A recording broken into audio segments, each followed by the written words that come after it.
Hello everybody, welcome back. Today as well we have got you another video. In this video I'll show you how you can message someone on Bumble. But before that, please do make sure to like our video, subscribe our channel, and yes, without any further delay, let's get into it. For that, all you gotta do is open up your Bumble app on your phone, and now you will be able to simply swipe right and left to the profiles, right? And you can see I have simply swiped that person to my right, and now we are a match. So we're gonna simply have access of simply writing down them the message. I'm gonna write down the message and we're gonna send it. Now if I go to chat section, I will be able to check out the person in the conversation that I've sent the message to.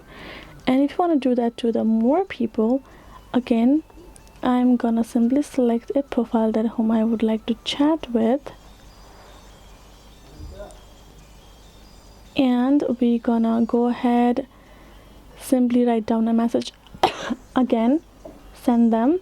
We're gonna go to our chat section. Now I have those profiles, I can tap on it, and now again I can text them anything that I want, and we will be able to have a conversation. So that is how you can do it. So this is it, guys. Hope this video was helpful to y'all.